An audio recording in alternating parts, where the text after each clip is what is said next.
एक बार फिर से स्वागत है आपका स्ट्रीम सफारी में।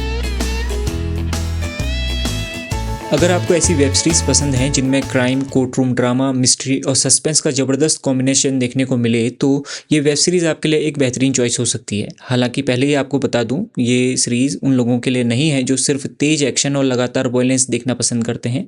लेकिन अगर आपको ऐसी इंटेलिजेंस स्टोरीज़ पसंद हैं जहाँ कहानी को दिमाग लगाकर समझना पड़े और हर एपिसोड के बाद आपके मन में नए सवाल पैदा हों, तो ये वेब सीरीज़ आपको ज़रूर बांध के रखेगी।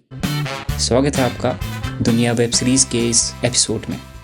ये वेब सीरीज़ प्रसिद्ध लेखक माइकल कोनेली के लोकप्रिय उपन्यास पर आधारित एक बेहद चर्चित लीगल थ्रिल ड्रामा सीरीज़ है। इस कहानी के मुख्य पात्र मिकी हॉलर हैं, जो लॉस एंजलिस के एक बेहद चालाक और तेज तर्रार क्रिमिनल डिफेंस लॉयर हैं। पहले सीजन में मिकी हॉलर एक एक्सीडेंट और ड्रग्स की लत से उभरने के बाद कोर्ट रूम में वापसी करता है। उसे अचानक अपने साथी वकील की हत्या के बाद उसके सभी हाई प्रोफाइल केस विरासत में मिल जाते हैं। माइकी का खास अंदाज है कि उसका ऑफिस कोई बड़ी बिल्डिंग नहीं बल्कि उसकी लग्जरी लिंकन कार है। वह एक आकर्षक, सातिर और दिल का साफ वकील है। वह कानूनी बारीकियों और उसके लूप होल यानी कमियों को पकड़ने में उस्ताद है। लेकिन उसकी ज़िंदगी तब पूरी तरह बदल जाती है जब उसे एक ऐसे हाई प्रोफाइल मर्डर केस की जिम्मेदारी मिलती है जो पहली नज़र में जितना सिंपल लगता है, असल में उतना ही उलझा हुआ है। आगे बढ़ने से पहले कुछ मुख्य किरदारों से आपको परिचित करा दूं। लॉर्ना मिक्की की एक्स वाइफ जो उसका पूरा ऑफिस मैनेज करती है और उसकी सबसे बड़ी सपोर्ट सिस्टम है। सिस्को मिक्की का लीड इन्वेस्टिगेटर यानी जासूस है जो कोर्ट के बाहर केस के सबूत जुटाता है और लॉर्ना का पार्टनर भी है। इजी मिक्की की पहली क्लाइंट्स में से एक जो बाद में उसकी पर्सनल ड्राइवर बनती है। मिक्की अक्सर गाड़ी की पिछली सीट पर बैठकर इजी से केस डिस्कस करता है। मिकी एक टेक मिलेनियर का केस लड़ता है जिस पर उसकी पत्नी और उसके प्रेमी की हत्या का आरोप है। मिकी को एक तरफ अपने क्लाइंट को कोर्ट में बचाना है तो दूसरी तरफ उसे खुद यह पता लगाना है कि आखिर इस पूरे मामले के पीछे की सच्चाई क्या है।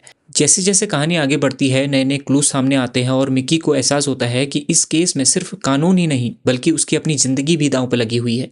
इस सीरीज की सबसे बड़ी खासियत इसका कोर्ट रूम ड्रामा और मिस्ट्री का कॉम्बिनेशन है। यहाँ आपको सिर्फ कोर्ट में आर्ग्यूमेंट्स देखने को नहीं मिलते बल्कि हर एपिसोड के साथ कहानी में नए ट्विस्ट्स और सवाल जुड़ते जाते हैं। इस सीरीज के 4 सीजन आ चुके हैं, जिसका पहला सीजन द बॉस वर्डिक्ट उपन्यास पर आधारित है।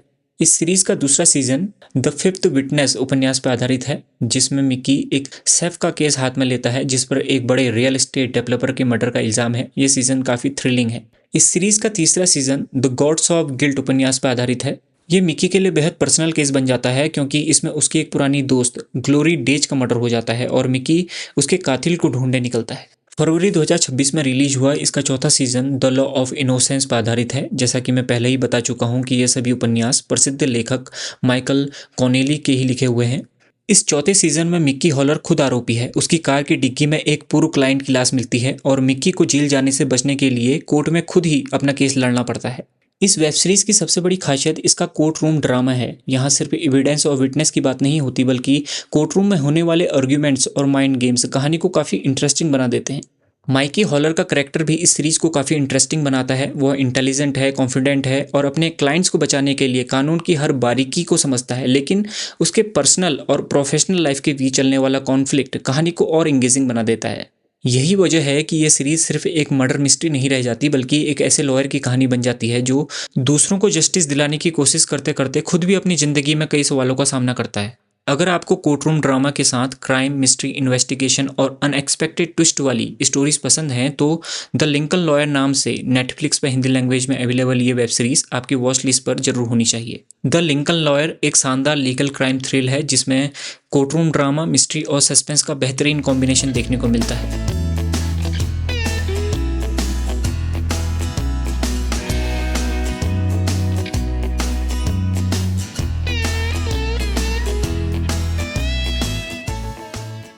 इस कैटेगरी में हमारी अगली वेब सीरीज एक बेहद लोकप्रिय दक्षिण कोरियाई यानी के ड्रामा टेलीविजन वेब सीरीज है। ये शो 2022 में रिलीज हुआ था और अपने बेहतरीन कंटेंट के कारण पूरी दुनिया में एक बड़ा हिट साबित हुआ।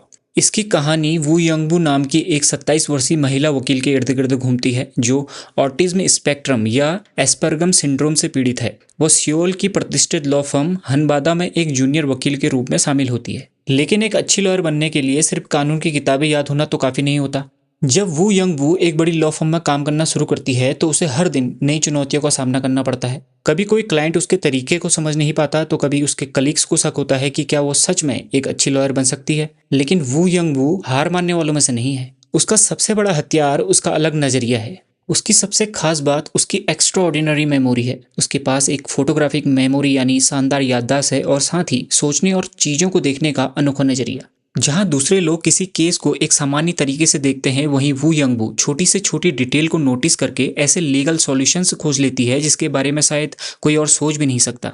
ऑटिज्म के कारण उसे रोजमर्रा की बातचीत और सामाजिक तालमेल में काफ़ी दिक्कतों का सामना करना पड़ता है, लेकिन वह अदालत के भीतर और बाहर अपनी अनूठी सोच से बड़े कानूनी मामलों को सुलझाती है। लेकिन उसके लिए सिर्फ अदालत में मुश्किल केसेस जीतना ही चुनौती नहीं, बल्कि लोगों के बीच अपनी जगह बनाना भी उतना ही मुश्किल है। और यही वजह है कि सीरीज के कोर्टरूम सीन्स आपको लगातार बांधे रखते हैं। लेकिन इस सीरीज की असली खूबसूरती सिर्फ अदालत के सीन्स में नहीं है, बल्कि वू यंग वू की जिंदगी के उन हिस्सों में भी है जहां वह खुद को और इस दुनिया को समझने की कोशिश करती है। जैसे कि उसकी फ्रेंडशिप, कलीग्स के साथ उसके रिश्ते, परिवार से जुड़ी भावनाएं और फिर उसकी ज़िंदगी में आने वाला प्यार। इन सभी चीज़ों के बीच वू यंग वू धीरे धीरे यह सीखती है कि ज़िंदगी में हर समस्या का सॉल्यूशन किसी लॉ बुक में नहीं मिलता। कभी कभी लोगों को समझने के लिए सिर्फ दिमाग नहीं बल्कि दिल की भी ज़रूरत होती है। और शायद यही इस सीरीज़ का सबसे खूबसूरत मैसेज है। ये सीरीज़ आपको बताती है कि किसी इंसान को उसकी कमजोरी या अलग होने से डिफाइन नहीं किया जा सकता, क्योंकि कभी कभी जिस चीज़ को दुनिया आपकी कमजोरी समझती है वही आपकी सबसे बड़ी ताकत बन सकती है। अगर आपको emotional stories, courtroom drama, unique characters और हार्ट वार्मिंग कोरियन सीरीज पसंद है तो एक्स्ट्रा ऑर्डिनरी अटर्नी बू नाम से नेटफ्लिक्स में हिंदी लैंग्वेज में अवेलेबल ये वेब सीरीज़ आपको अपनी वॉच लिस्ट में ज़रूर शामिल करनी चाहिए। क्योंकि ये सिर्फ एक लॉयर की कहानी नहीं बल्कि एक ऐसी लड़की की कहानी है जो अपनी एक्स्ट्रा ऑर्डिनरी दुनिया में रहते हुए इस ऑर्डिनरी दुनिया में अपनी जगह बनाने की कोशिश करती है। तो अगर आप एक ऐसी सीरीज़ देखना चाहते हैं जो आपको इंटरटेन करने के साथ साथ इमोशनल भी करे और कुछ सोचने पर भी मजबूर करे, तो एक्स्ट्रा ऑर्डिनरी अटर्नी बू आपके लिए एक शानदार रिकमेंडेशन हो सकती है। If you like my recommendation, please do like, share and subscribe. If not, then let me know in comments below. Thanks for watching.